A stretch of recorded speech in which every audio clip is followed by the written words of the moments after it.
Hello, students. I wish for your sound health and peaceful mind. Previous scene we have seen how Prospero suddenly appears and commands the spirits to vanish and calls Ariel. Ariel quickly presents himself, and from here we start from 151st line by Ariel's speech. So re enters Ariel and he says, "Thy thoughts I cleave to, what is thy pleasure?"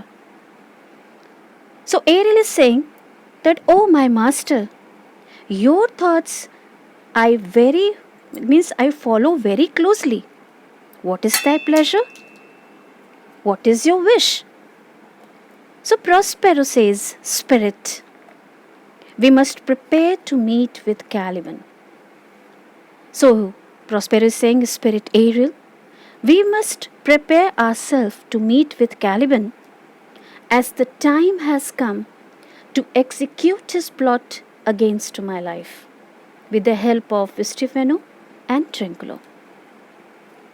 Then Ariel says, "Yeah, my commander, when I presented Ceres, I thought to have told thee of it, but I feared lest I might anger thee." So Ariel says, "Yes, my commander, my master, when I represented Ceres, that time only, I have thought to tell you everything about the arrival of Caliban, Stefano, and Trinculo. But I was scared of, lest I might anger thee, that this news can displease you at the very special time, at this very special time of the engagement." Then Prospero says, "Say again, where didst thou leave these wallets?" So Prospero is saying, "Now tell me, Ariel, where did you leave these rocks or the rascals?" Then Ariel says, "I told you, sir, they were red hot with drinking, so full of valor that they smote the air for breathing in their faces."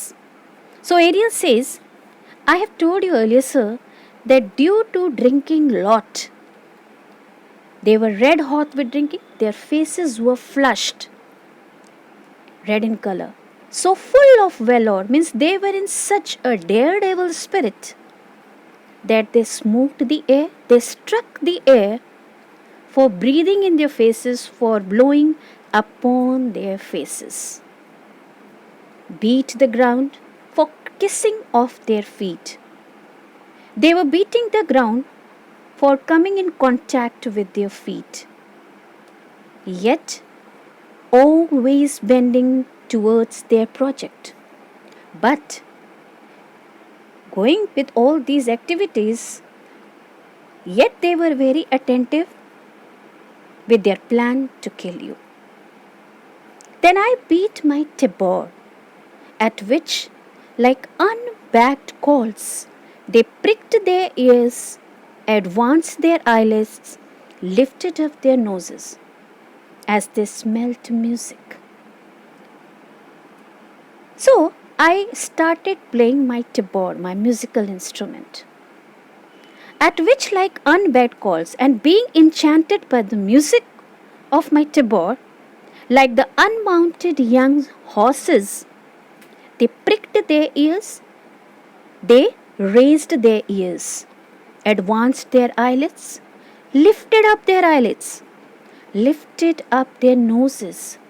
They started sniffing as they smelt music, as if they were smelling my music. So I charmed their ears. So I enchanted their ears, that calf like they my lowing followed through, that they started following me like the calves who follow the lowing of the cows. Toothed briars, sharp forges, pricking gauze and thorns, which entered their frail shins. And while following me, The sharp bushes, thorny plants, pricking gorse means prickly shrubs and thorns were entering into inside the lower part of the legs, the weak part of their legs. Frail shins means the lower part of the legs, weak legs. At last I left them in the filthy mantled pool beyond your cell. And at last I left them in the very dirty pool, water of the pool that is beyond your cell. They're dancing up to the chins, and they were in dirty pool with the water up to their chins. Prospero, he is very happy to hear this, and he says, "This was well done, my bird. This was very well done, my arrow. Thy shape, invisible, retain thou still, but you keep yourself invisible still. The trumpery in my house, go bring it hither. You know, my gaudy garments, my bright garments, you please go and bring it here. For stay to catch these thieves, so that now I will deceive these thieves, and then they will be in my grip." And then Ariel says, I go, and he exits. So today till here. Next to meet, we will go ahead. Thank you.